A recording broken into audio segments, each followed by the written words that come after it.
I'd like to welcome everybody to a follow-on for today's ITGA Courageous Conversations with an amazing panel of students from various universities across the United States and across the pond as well, over in the United Kingdom.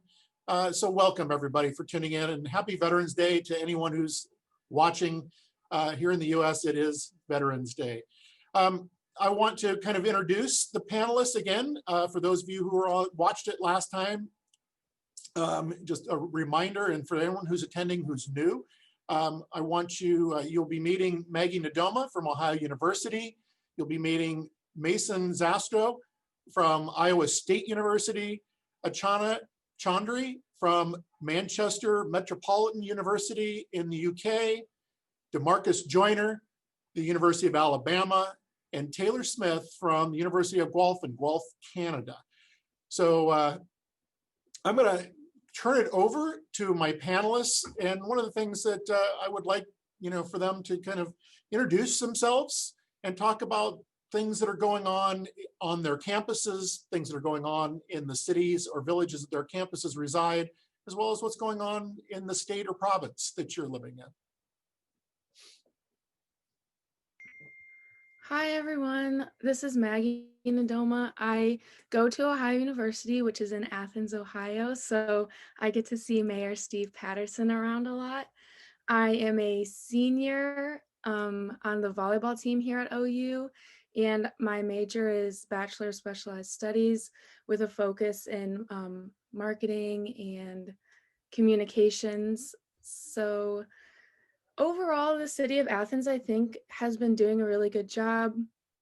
As stated in the last meeting we had, we did not bring everybody back to campus. At the second opening, I guess you can call it, we brought back about 7,000 students altogether. And I think they've also done a really good job with holidays and homecoming type weeks. They've made a lot of things online and still trying to get everybody to come together while making sure that their space is maintained. Hi everyone, my name is Mason Zastrow. I'm a junior at Iowa State. I'm triple majoring in political science, philosophy, and sociology. I'm a senator in student government. I sit on the Faculty Senate Curriculum Committee and the Student Government Rules and Finance Committees. Ames, which is where Iowa State is, has not had quite the success that Athens has had. A report came out yesterday that we are now at a 15% positivity rate just in the university testing system, and we've had 366 positive cases in the past week. Iowa as a whole is in a really bad position right now. We've had over a 200% increase in the past 2 weeks. Some of them might be from Halloween, but it was also before then. So that's where we're at, but happy to be here.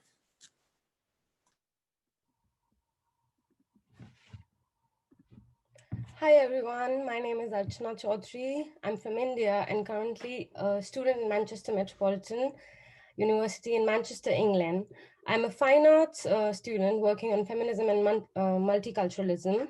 Along with my education, I'm also working at Manchester Student Homes, which is a jointly owned and managed department of the University of Manchester and Manchester Metropolitan University.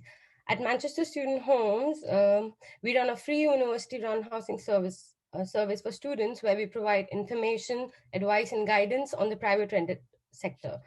And as far as for Manchester, in fact, England as overall, we are in a 1 month national lockdown where everything is closed, though universities and schools are open.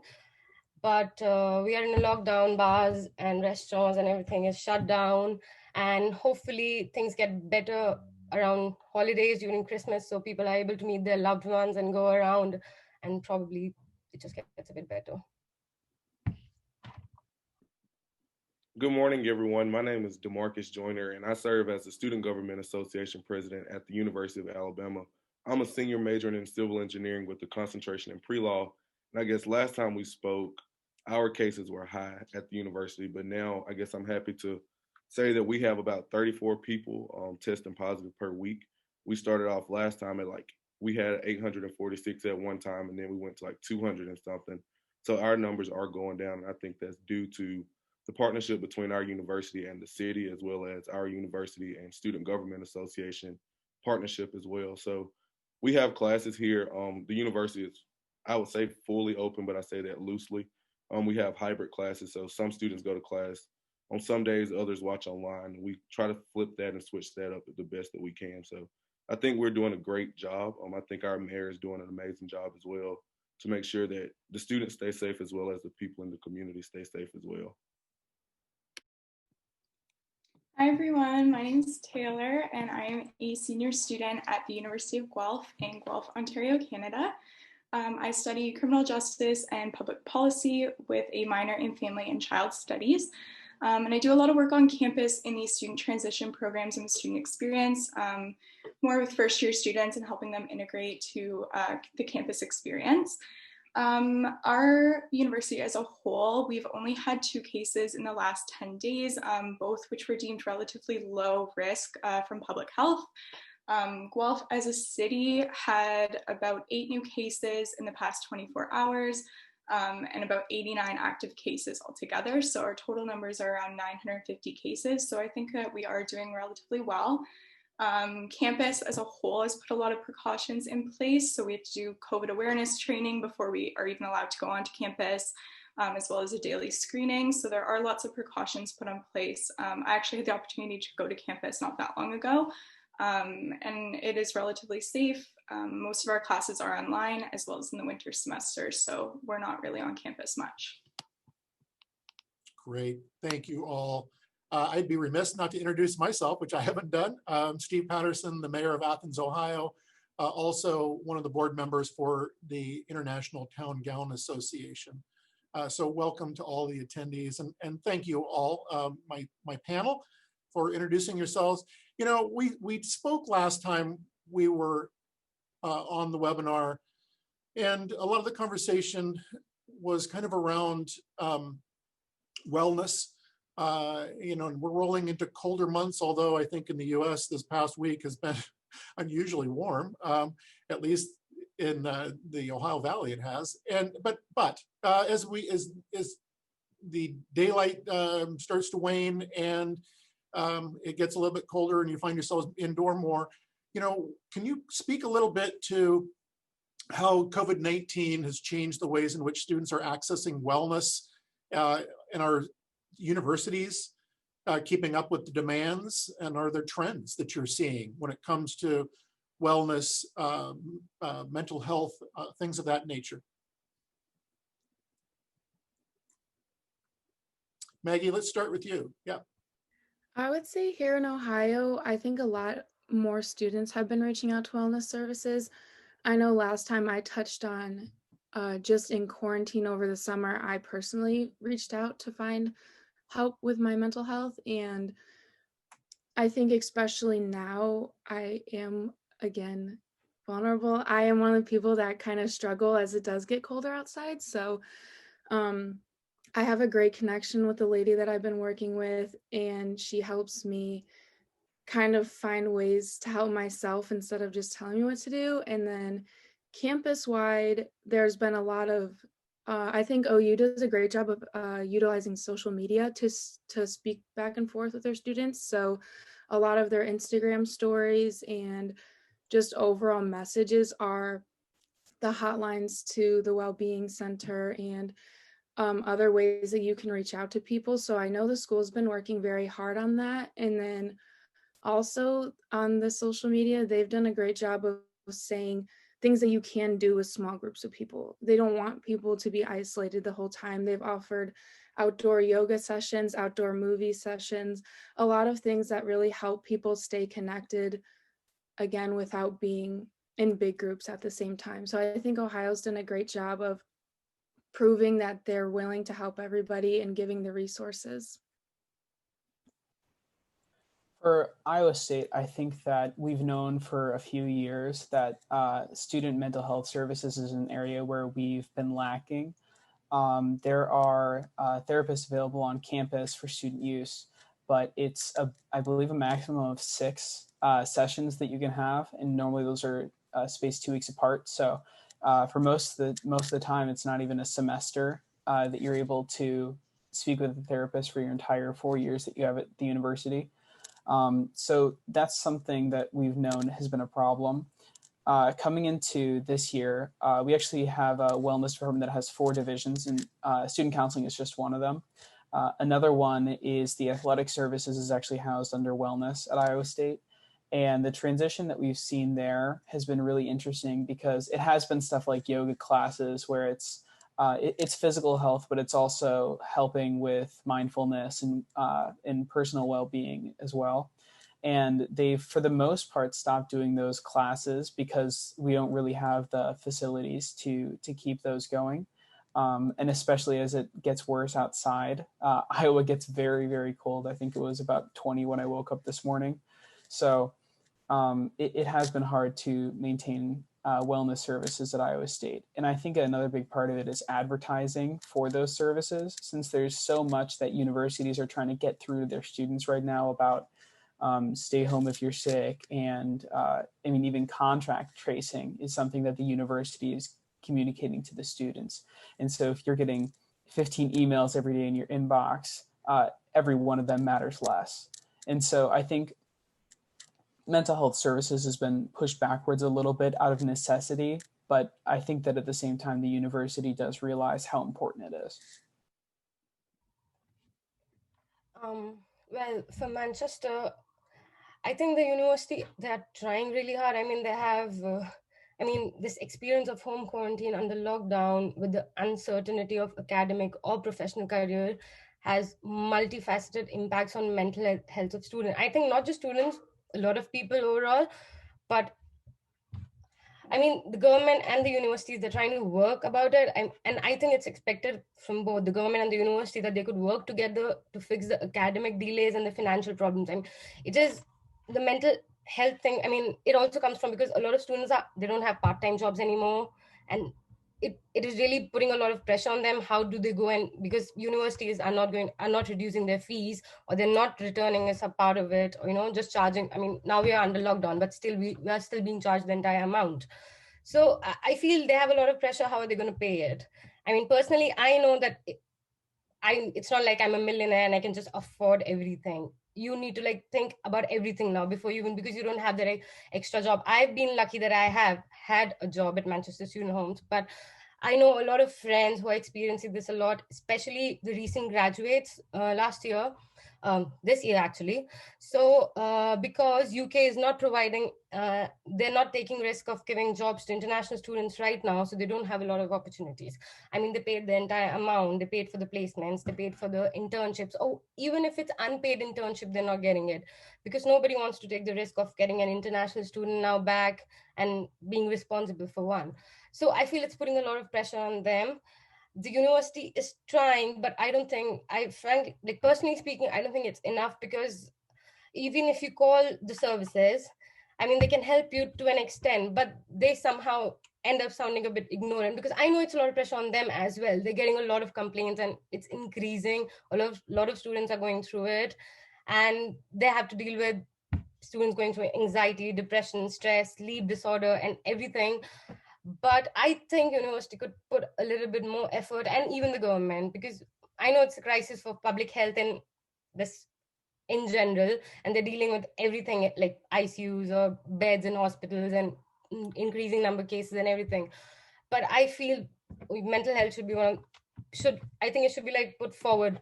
They should pay a little bit more attention to it. And I guess for here at the University of Alabama, kind of like Maggie said, we've been utilizing social media a lot, trying to push the importance of making sure you check on yourself, but also check on your friends. And I think that goes back to our Vice President for Student Life has allowed us to have social events now. So we do have social events just to try to make sure students aren't locked up in their rooms by themselves and have the opportunity to actually go out and mingle. Um, and like I said, our numbers have went down even once we have started having social events. So they really haven't caused a spike in COVID cases, but I think they have helped on the side of being beneficial to students as far as their mental health. I know we have the Office of Student Care and Wellbeing, and many students reach out to that to talk about finances and trying to get help with that. So I think that helps a lot in regards to mental health, because that's just another small thing that is a big thing on our plates as students, is finances as well as academics. So I think that's one thing that I can say that our university has worked hard on. I know now we're in conversation about looking for an app for students to use at home, so they don't necessarily have to reach out to the counseling center every time, but they can actually do it at home themselves. So that's where we are as far as the University of Alabama and mental health. For us at the University of Guelph, just to kind of reflect what Maggie's saying as well, like there definitely is a demand for wellness services. And I do believe that the university is keeping up with the demand to the best of their abilities. They put a lot of kind of online platforms together, a lot of student transition programs, peer-to-peer support programs, as well as investing in different programs to keep international students safe from over here in Canada. So that has been, some successes from the university itself. Just personally, kind of, again, I can empathize with Maggie. Like I do personally struggle when the weather starts to get colder. And then with all of our classes being online, a lot of my friends and students that I work with are having a really difficult time balancing their work life and their personal life, because their jobs are online, their classes are online, their personal time is online. So there's no really separation. And with, being in the COVID situation and lockdown, even to remove yourself from your home or change your scenery to improve your mental health, you're putting yourself at risk, or having to spend money to do so. So again, that adds a lot of stress onto students that we're just not used to seeing.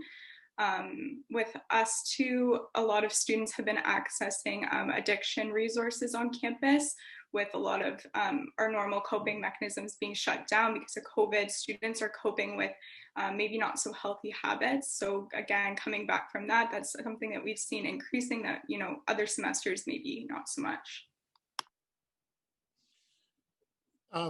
There was a question that came in on the chat, and I encourage attendees to please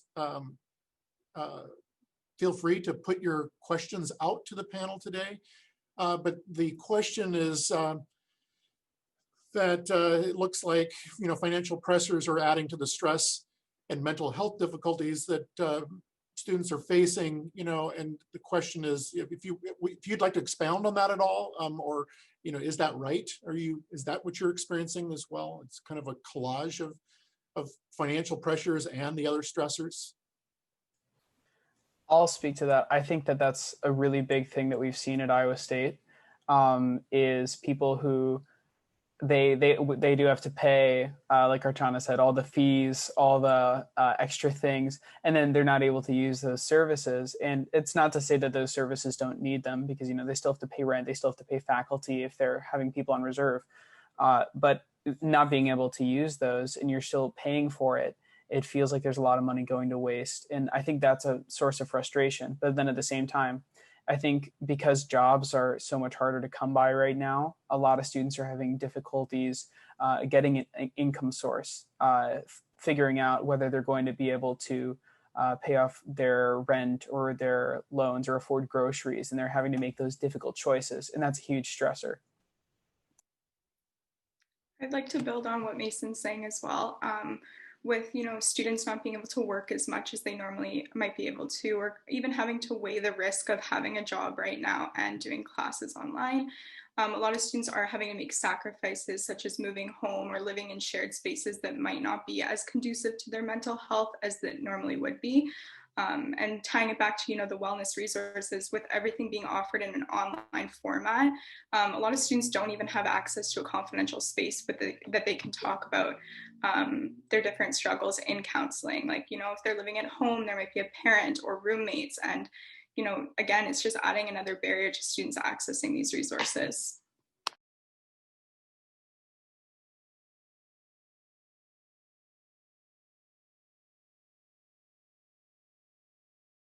Demarcus, do you have anything to add to that?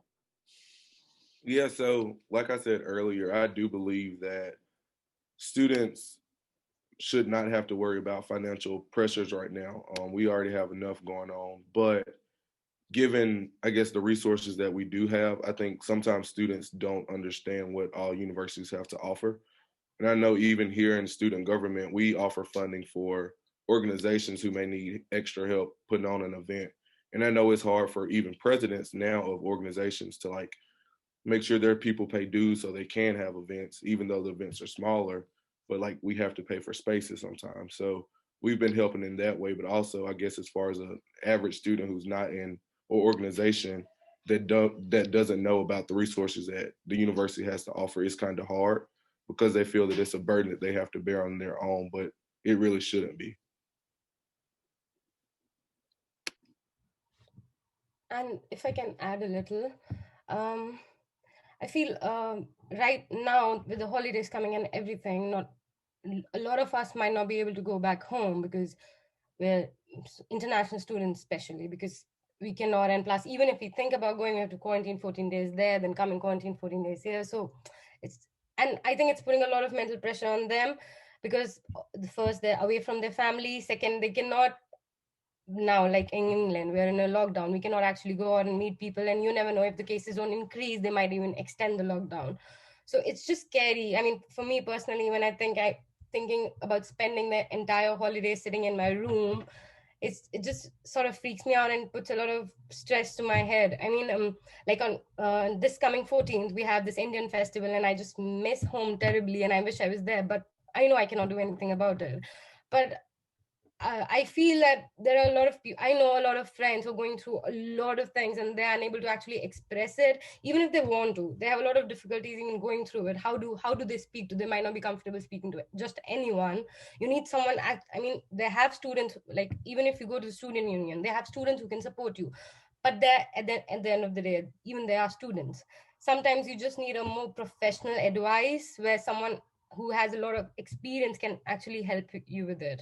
So I think the university should look into it, that they have more professional help for the students rather than just having, I mean, they are, I'm not saying that they're not trying, they're actually trying, but sometimes I don't, it's not just enough. So there's another question in the chat, which is interesting in that, Mason, you kind of touched on this during the introduction where you're talking about, or early on, kind of the number of emails that you end up getting, from the university about testing and this and that and the other thing. So the question is, what is the most effective way to provide health and safety information to you? And is there anything that your school has done to really grab your attention to provide that information? What is it? Is there anything that a university is doing that's creative to where you don't just sit there and scroll past that email or even a tweet or a Facebook post? Hopefully they're not using Facebook, but whatever. One thing that I'll say that Iowa State has done for health and safety information specifically, our president, Wendy Winterstein, has been sending out emails where the subject line is COVID update and then just a number. And that's been kind of helpful because it really feels different from all the other emails that we get. The way that the mass email system works at Iowa State, it has to go through like 2 levels of authorization. And so a mass email will be sent out 2 weeks after it is initially submitted if you're a student organization or a university department sending it out. So for health and safety information, the Wendy Winterstein's COVID updates have been just incredibly helpful because it's a very, that it's reliable and that it's up to date. As far as stuff for like mental health services goes, because I think that was part of the question too, is specifically mental health services. I wish I had a great answer, but it kind of feels like there's so much that students need to be taking in right now that there's not a catch-all. Just put it on a whiteboard. I think putting stuff in classrooms is helpful because it's something that is like tangibly visible. But at the same time, since we're not having many classes in classrooms right now, that's not going to reach all students. So making sure that the website for every university is clear and concise and there's answers to questions. And something that's especially helpful is if there's a submission box on the website for mental health services asking us, how can this website be better? I think that's really helpful for universities to let people using their websites submit feedback for how things could be clearer. I think that our university has had to get really creative about how they're reaching students because everything is online and we're not doing in-person classes. So a few things that kind of stood out to me is we do have an app through our university that we can download on our phone that sends us direct updates related to different safety precautions on campus. So that has been really effective. As well as we've started our new online communities called Griffin's Nest. So it's really similar to the residence experience. You get put in a cluster essentially with people in your program, and then each cluster has an OCM, so like a leader, and it's a student normally in an upper year. So again, it's that peer-to-peer connection, and you get to meet people in your program, other students, as well as have that familiar face of an upper year student who has been where you are and has experienced a lot of the same challenges that you're experiencing. We've been using social media a lot as well to promote different events. For us, one thing that I think makes the messages kind of land or the supports accessible to students is just normalizing the space and giving students the space to access resources. Like Archana said, like a lot of times students aren't able to vocalize exactly what they're struggling with. And I think especially now students are kind of in that gray area of uncertainty where we don't really know what is going on. So even giving students that space or having open office hours or having, upper year students checking in on first year students, like it is a lot more effective than we think it is. I would say here at Ohio, again with the social media, I'm in the same boat as Mason. If I don't check my email for one day, there's like 50 emails, and then that I'm even more overwhelmed. I don't even want to open a single one at that point. So for them, I'm looking at it now. Ohio University has little memory bubbles on their Instagram with health and safety resources and then safe activity options. So they're always there for people to look at. And they do a really good job. I'm a huge like GIF person. Like whenever they put a little moving picture on it, I'm like more likely to stay engaged. So for them to like be able to make it fun, even though like it's serious information, they still find a way to like make it bright and fun for people to see.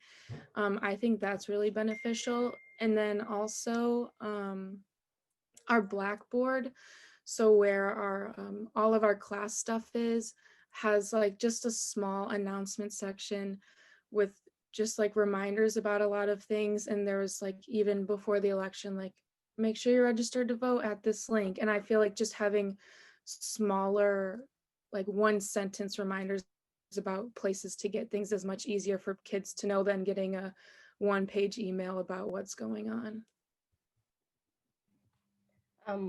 I totally agree with Maggie there. Because after a point, you get so tired of just reading things that now you want to start hearing some voices. It'd be better if start like maybe voice notes. I don't know, but I sure do want to like hear them. I want to listen. I'm so tired of just looking at my screen all day. I mean, you have classes online, you have meetings online, you're doing everything online.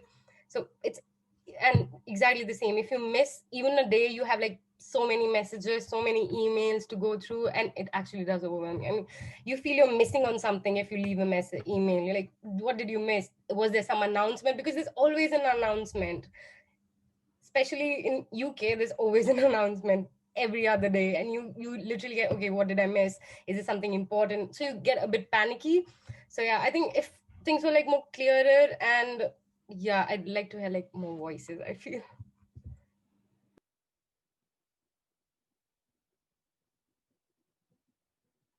Anybody else want to jump in on that one? I often think, we hear about a vaccine that is out there and its efficacy, and that's wonderful news. I'm just curious, as we're looking at the spring, yet you haven't finished the fall semester, but as you're looking forward to the spring, what are your thoughts? Let's just talk briefly about what you think the spring may look like, especially if there is a vaccine that comes out soon. But I know with our university, like the winter semester has already been declared online. So for us, like this is the new normal, and I don't really see this changing anytime soon. So one thing that I've kind of been trying to implement with my students is looking for self-care that doesn't involve a screen, just because we do spend so much of our time kind of connected online. And then another big thing would be normalizing reduced course loads for us. A lot of the time, you know, we're given 5 courses, we're pressured into taking 5 courses, getting your degree done in 4 years, et cetera, et cetera. And I think we need to start normalizing that, you know, this situation has been a lot harder on students than we realize. And it's okay to take less courses. It's okay to take longer to do your degree. It's, you know, reaching out for help doesn't mean necessarily that you're struggling or that you're weak. There's a lot of strength in accessing the resources that are available. Yeah, I totally agree with Taylor. I think next semester, I feel I want people to be like more, I don't know, I want the students, and I want more interaction between the students and the teachers rather than just being online. Like if a vaccine comes up and things, like luckily for me, I have a studio access, so I still can go to my studio and paint. I have that space, so I don't have to stay in my room all day long. But I hope that happens for everyone, where you can just like go out and visit galleries and everything. But obviously not everybody come out and herd, so that, I mean, if you have a vaccine, I don't want everybody on the streets, okay, now we have a vaccine and let's just get out. It should not be like that as well. But I think we should have like more interaction, and it should be a bit better and not a lot of pressure, because especially when it comes to what are you going to do next, like I graduate next year, what am I going to do next?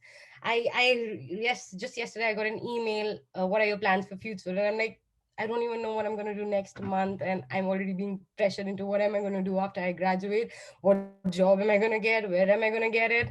So it just puts a lot of pressure on you, and I just feel that they ease it out a bit and not put a lot of pressure on you finding a job, and probably they help you out more with it. They show you the way a little bit more, they guide you a little bit more, because these are like unprecedented time. You don't know how to go about things. You don't even know where to look for a job, frankly speaking, because a lot of them are closed. So what are you going to do? So sort of, I hope they're like more supportive with it and more understanding, obviously. You can go. Okay. I'm honestly a little nervous for our spring. Ohio University is looking to bring back all residential students and switch back to a hybrid. So right now, even if students are on campus, we're all online unless you have a lab. And they want to be able to have kids in class again. We're also going to be playing. Right now, our football team started 2 weeks ago. They're the only team playing this fall, but every other sport is going to be playing this spring. So everybody is going to be busy. We're all going to be in the same gym all day, in the same weight rooms all day, and then to be going to class and then traveling to other schools. And I don't know, I'm really nervous. I'm hoping that that the kids that are going to be moving, with everybody moving back in the spring, hopefully maybe the vaccine will be a part of what's going on. More people will not be able to be transmitting, but I think especially with playing, we get 22 games, and then that's my college volleyball career. So anytime that enough people test positive, we forfeit or have to try to reschedule those that week. And if it's a 2-week quarantine, that's 4 games out of your 22 just gone. So I'm kind of nervous for it. I do trust Ohio because they did so well with phase 1 and phase 2 of the fall, but it is kind of nerve-wracking for me personally, just thinking about what is my last season of collegiate athletics going to look like. And I know like earlier we talked about not saying the word normal or trying to stay away from the word normal, but I think here we're trying to get closer to what life was like before quarantine. Just meaning we want more students to go to actual class, just because giving students the option to watch class at home or go in person has proven that many people just stay at home. And then faculty come to work for no reason just because only 2 people show up to class. So I think next semester we're going to try our best to get more students in the classroom. But also, I guess with the vaccine, my fear is that students will think once we get the vaccine, we are back to normal. And they start reacting and doing everything that we were doing before quarantine. And that causes another spike midway through the semester and we not make it through the end. And I know here we canceled spring break, so they've included a few mental health days to try to combat that, but we won't have spring break, so hopefully we won't have students coming back transmitting the disease or the virus. Yeah, at Iowa State, something that I'm really curious, and this is probably just the philosophy major in me, but how exactly are we going to be dispersing the vaccine when we get it? Because I mean, we have good news from Pfizer. Their early trials that aren't peer reviewed yet have over 90% efficacy, but for us to get to herd immunity, I mean, different estimations have it anywhere between like 50 and 90% that we would need for full efficacy. So if we're talking about the groups that are the highest risk population, we're probably going to be distributing the vaccine to the areas around the universities instead of the universities first. And I think that we should enter that period where we might be distributing the vaccine with a little bit of caution, worrying about, is this going to cause a rift between colleges and the towns that they're in, because students are upset that the community is getting the vaccine before they are. I'm the whole logistical side of distributing a vaccine to, I mean, the United States alone is 320 million people. It's going to be an enormous task, and that might be the most difficult part of the entire pandemic is the logistical side. Who has already had it? Who still needs it? Do people need it if they've already been infected? How long are the antibodies good in the vaccine? And I just think we need to be eyes wide open right now about how difficult that's going to be. Yeah, Mason and Demarcus, I think you guys are spot on with that. All of you are spot on with that. I keep tracking that myself. And to Demarcus's point about normal, it's interesting in that I often think, what is normal? What will the new normal be? We had an unusual happening here in the city of Athens, and Mason, you kind of talked about Halloween and, watching to see, well, what impacts will Halloween have had? The city of Athens typically has a rather large block party. And in terms of kind of the new normal, even though the city didn't have the stages and the music, it didn't stop or wouldn't have stopped students or anybody from coming into the uptown area and having a good time. And that literally didn't happen. And I wonder if we can talk about that a little bit. Have you seen what would in a non-COVID timeframe be normal events taking place? And that there's still opportunity to where there could be gatherings and whatnot. Has that changed? Are you seeing a shift over time in people gathering in large groups or spaces?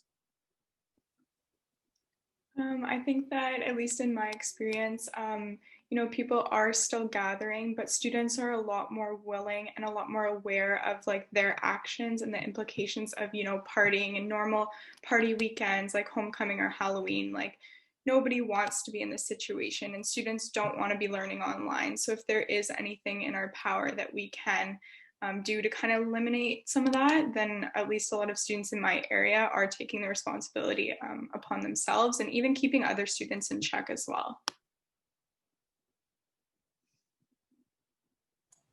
I think over time we've seen a decrease in massive parties where there will be 50, 100 people in a household, and an increase in smaller groups with, like, I don't know, anywhere between 6 and 15. And not to say that there's no risk there, and maybe there's a danger because it seems like it's lower risk than it actually is.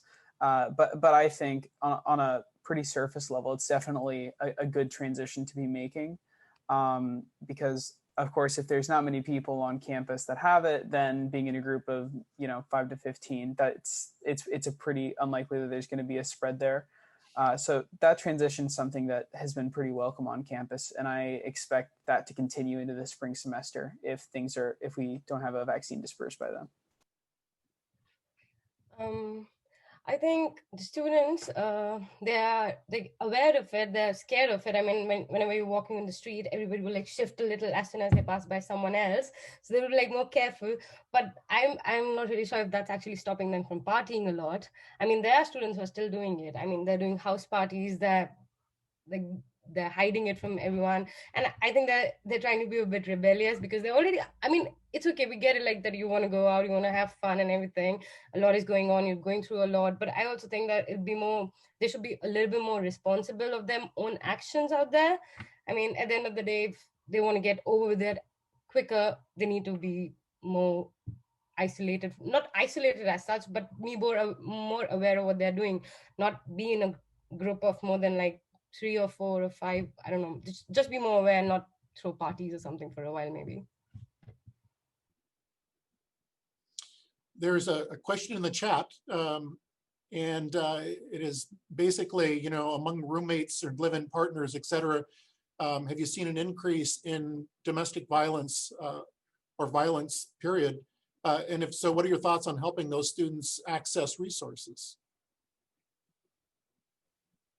I would say personally, I don't know anybody who has like talked to me or anybody else on campus. We, again, haven't got any emails about domestic violence, but on a team of 20 girls, we are struggling to get through these last 2 weeks together. We do love each other. We are a team, but it's 5-6 days a week just with each other. On the weekends, we don't get to go to the bars or go to other people's houses. Like, we only get to hang out with each other, and something like, I don't know, tensions do get high still. And there's times where it's like, hey, don't talk to each other this weekend. Like, just take a break.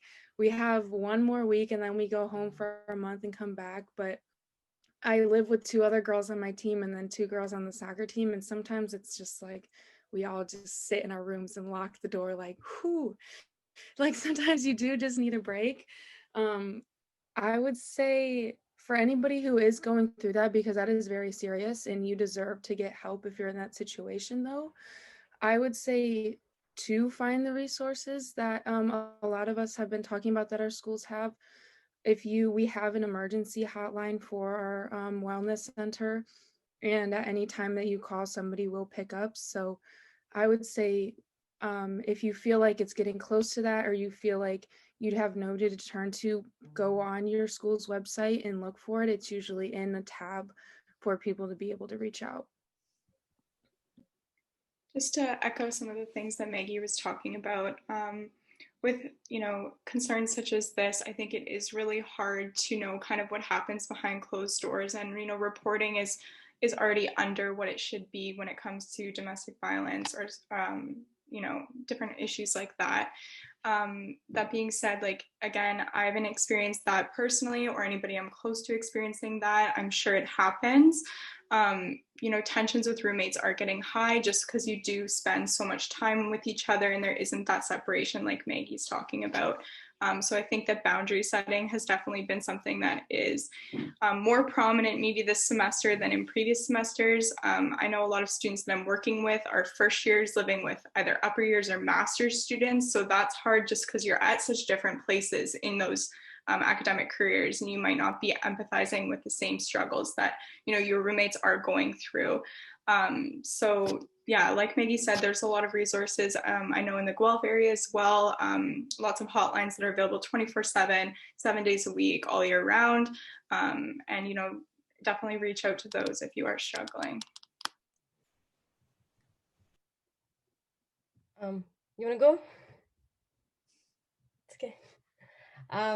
Same. Personally, I don't know anyone who's been going through domestic violence, but I know that I think it gets worse when you're living with someone, but you're not on good terms with them. Like, you might not like them, or you might not have a good relationship with them. And if you're just living with them and you're not able to meet anyone else, I guess it puts even a lot more pressure on you. You feel even more lonely, even though you are with someone, but you don't know what to do. You cannot talk to them, and maybe they don't understand you anything. So I think there are scenarios like that. Personally, I've experienced that. So yeah, I know it does exist, and it gets to your head, because then you actually have to be in your room all day long and don't know what to do about it. But yeah, I mean, even here, if things like domestic violence or anything is happening, there are hotlines that people can go to, there are people you can contact or complain about them, anything. So there are all sort of services going on. And if that is going on with anyone, I really believe that they should actually go out and just talk about it and complain about it and do something about it. I think that since we do know just from data that there has been an increase in domestic violence as the pandemic's gone on, we shouldn't think that that trend doesn't carry into college campuses. I would guess that there's probably a lower rate on campuses in general because people our age probably aren't living with their partners yet. Although at the same time, it's a lot harder. I would imagine that rates of reporting are probably lower for instances of domestic violence during the pandemic because finding new housing would be so much more difficult with the financial instability. I mean, you probably aren't touring apartments in the same way that you would normally be. So maybe one place that where communication would be more important than you would think it'd be is in the Department of Residence.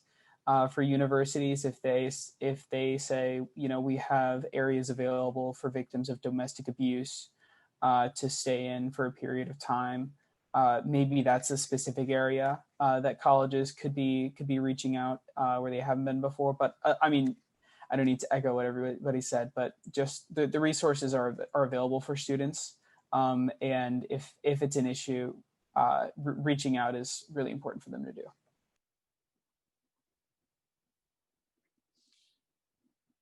I have one last wrap up question. We've got about 11 minutes left. And again, take your time in answering this. You know, as you guys already commented on the spring and what your thoughts are. I want to stick with spring a little bit. As you're looking forward to the spring semester, what is something that you hope your university and or the city, something that they start doing, something that they stop doing, or you know, things that they keep on doing? So let's just go around the room on that one.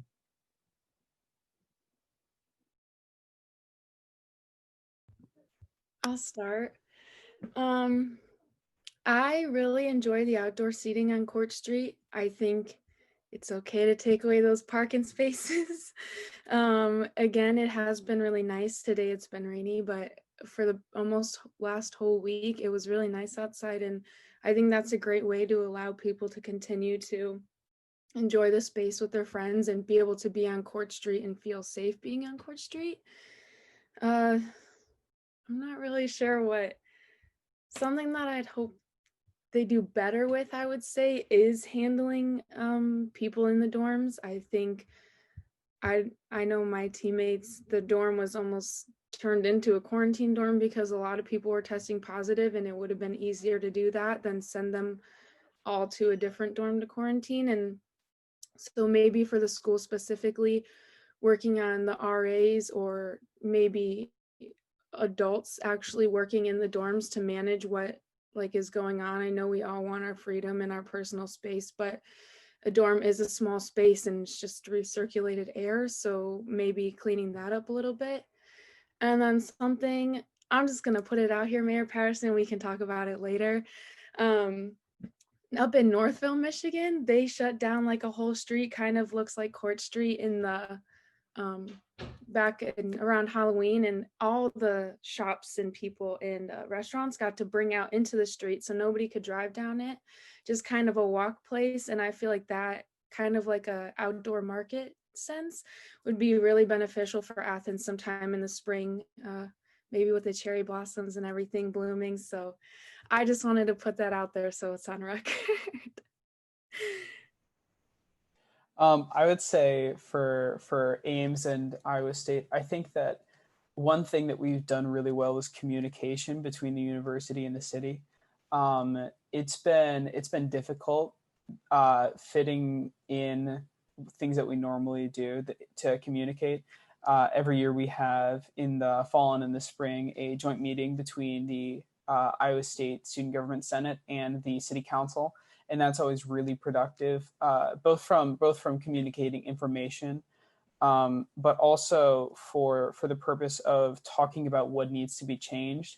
And sometimes it's stuff like there needs to be a traffic light here instead of a stop sign. But this year it's been a lot more meaningful, talking about what are we doing for random testing in the university, and what are we doing for the Test Iowa location that was located in Ames. and how do those two bodies cooperate, and how are we going to be reporting data? And so I think the communication has been a real success story. And then one other highlight that I would say is construction. It's been crazy. We have fixed bridges and roads, and if there's ever been a time to do it, it's right now. So I would just say, if you're in charge of a city and you feel bad because every single road is closed, don't, because you're gonna have to fix it eventually. We've one of the main streets near campus, Welch Avenue, the pipes underneath it have been there for over 100 years, and we're putting in pipes right now that are gonna support it for the next century. So never been a better time to do construction, and I'm glad that we got that under our belt. I think for us, like a big thing would just be to keep up with the school morale. My university as a whole rates really high on student satisfaction and student life ratings.